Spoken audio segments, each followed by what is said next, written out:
welcome to the Week in Review for Module 5, Week 5. Big week for us. Major project, major points are due. But let's talk a little bit about last week.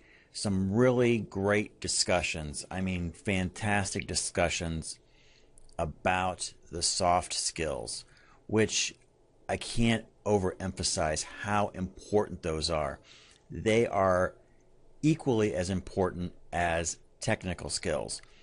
Of course, you got to have both, and that's maybe the big takeaway from last week, or to get you thinking about that, is really you must have both. You could be the greatest person on the technical side, but if you don't have the soft skills, you may find that your career will encounter a lot of unnecessary resistance. And it could be somewhat of a mix too. I kind of think if it's sort of a balance, you may be, maybe you're not the maybe the best technologist in the world, but you're good. But if you have excellent soft skills, you can move up through the ladder. And there are some careers where the emphasis may not be so much on the technical aspect, but on the soft skill aspect. So I think we all know, again, great doctors from a technical standpoint have zero soft skills. Again, their careers could be hampered by not having a good blend of both. So some of the things that really I thought were great takeaways from the discussion. Shannon, I know that you had mentioned that you hadn't heard of this term soft skills. It is kind of a common term out there. It's pretty much the catchphrase. I have heard this skill set referred to as soft skills, not necessarily non-technical skills, but the soft skills. And you can find a ton of resources out on the internet by just Googling that if you want more information about soft skills. But again, it's very important to be aware of that. As I mentioned last week, that was one of my kind of mid-career epiphanies, was that the best and brightest don't always rise to the top.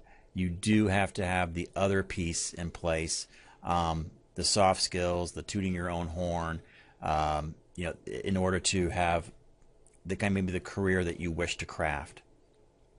I think Kylie made some really good observations about communication. Each one of us have a natural tendency to be either an introvert or an extrovert. Both are very valuable to an organization. Having a good blend of that is important. We all have a natural tendency. I'm naturally an introvert, so I have to remember to maybe move myself a little bit further on that continuum in certain situations.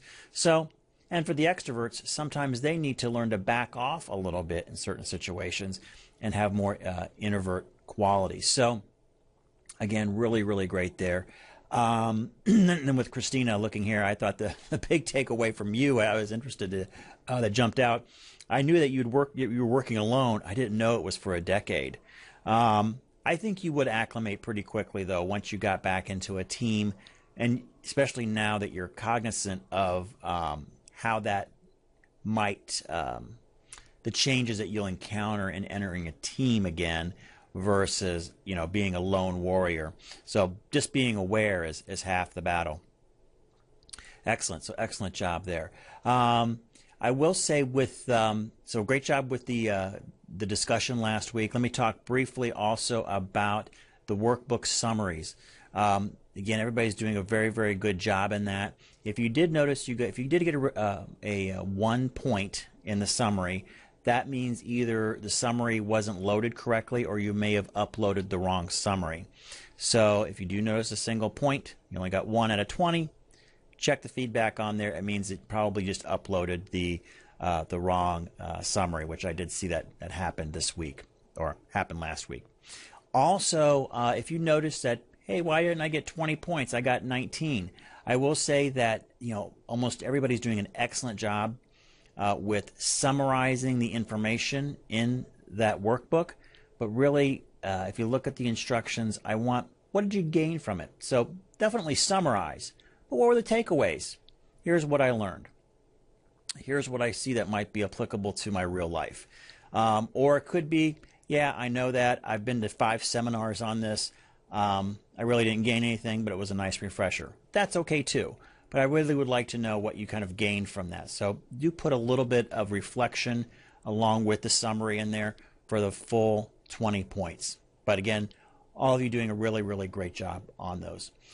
All right, now let's talk a little bit about this week. Big week, a lot of points coming up. As far as what we're going to be going over, in the workbook, you're going to be looking at soft skills again, because I do think they are so important. So one of the modules or readings in that, I don't think they call them chapters, but in that workbook will be more about soft skills and the importance there. So please continue to think about that. And then we're also probably the most important unit or chapter in the Future Proofing Your Career workbook is this week. And you're really kind of putting it all together. There is a wonderful tool in there. I'd say the two most important takeaways from this entire workbook is, one, get you to think about the future and how to make sure that your career is at least trying to adapt to change. You're not going to get it perfect. I've made many mistakes in my life, but I'm always at least trying to adapt. And I think just the actions and thoughts of trying will tend to lead you to more success. And for me, that's what it's all about. It's about putting the odds in your favor. I may make the right decision only 51% of the time in my life. But as long as I have that 1% margin, I think I'm doing, at least I'm doing okay. So try to have a favorable margin for the decisions and actions in your life. So that's kind of the big takeaway from the Future Proof Your Career workbook, getting you to think about that. As actual tools that you can use, I think the one that's going to be presented in the, I believe it's the Unit 6, Chapter 6, the Opportunity Template. It's a one-page template on any kind of career you'd identify, and you simply fill in the blanks. That is the keeper. That anything you want to do, you pull that out. It forces you to think about certain things about that career choice. Maybe something that you file away or keep on your desktop. I wouldn't say file it away and forget about it. It'd be things that you want to revisit, but definitely look at that opportunity. It's a template in Unit 6 in the book, about one page. Also, we are going to be doing a discussion about your ideal career.